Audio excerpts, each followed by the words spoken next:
റിച്ചുക്കുട്ടനെ രാവിലെ ഒരു 9:30 ആകുമ്പോഴത്തേക്ക് സ്കൂളിൽ കൊണ്ടുവന്നാക്കും കേട്ടോ.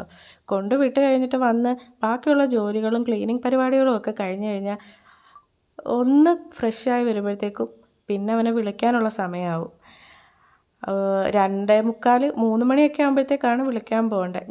ഞാൻ ചെന്ന പാടെ അവൻ്റെ ഇന്നത്തെ പരിപാടി, അവനെ ഇന്ന് ടീച്ചർ പാർക്കിൽ കൊണ്ടുപോയില്ലെന്ന് കേട്ടോ. അവിടെ സ്കൂളിനോട് ചേർത്ത് തന്നെ കുട്ടികൾക്ക് കളിക്കാനുള്ള സ്ഥലമുണ്ട്.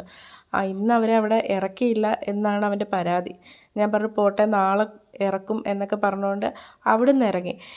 ഇവന് സ്കൂളിൽ നിന്ന് തിരിച്ചിറങ്ങിയ എന്തെങ്കിലും ഒരു സാധനം വാങ്ങിച്ചു കൊടുക്കാതെ അവൻ വീട്ടിൽ വരത്തില്ല. ഇന്നലെ കയറിയപ്പോഴേ അവൻ എന്നോട് പറഞ്ഞതായിട്ടോ, ഈ ലവിൻ്റെ ബോക്സിലിരിക്കുന്ന ഐസ്ക്രീം വേണമെന്ന്. മൂക്കടപ്പ് ശ്വാസമുട്ടലും ഒക്കെ ആയതുകൊണ്ട് ഞാനത് വാങ്ങിച്ചു കൊടുക്കാതിരുന്നേ കേട്ടോ. പിന്നെ അവന് നാരങ്ങാവെള്ളം വേണമെന്ന് പറഞ്ഞു, അതും വാങ്ങിച്ചു കൊടുത്തു. ഞാൻ പിന്നെ ഒരു കൂൾ ബൂസ്റ്റ് കുടിച്ചു. പിന്നെ അവൻ അവിടെ നിന്നൊരു പുഡിങ്ങിൻ്റെ മാങ്കോയുടെ എന്തോ സാധനവും വാങ്ങിച്ചുകൊണ്ട് കേട്ടോ ഇറങ്ങിയത്. പിന്നെ എനിക്ക് മീൻ വാങ്ങിക്കണമായിരുന്നു, അതും വാങ്ങിച്ച്. പച്ചക്കറിയായിട്ട് വേറൊന്നുമില്ല, കിഴങ്ങും ക്യാരറ്റും വാങ്ങിക്കണമായിരുന്നു. അതും വാങ്ങിച്ചുകൊണ്ട് നേരെ വീട്ടിലോട്ട് പോയിരുന്നു. അപ്പോൾ അത്രയേ ഉള്ളൂ. എല്ലാവരും ഇഷ്ടപ്പെട്ടാൽ ഒന്ന് സബ്സ്ക്രൈബ് ചെയ്യണേ. Okay, bye bye. അടുത്തൊരു വീഡിയോ ആയിട്ട് കാണാം.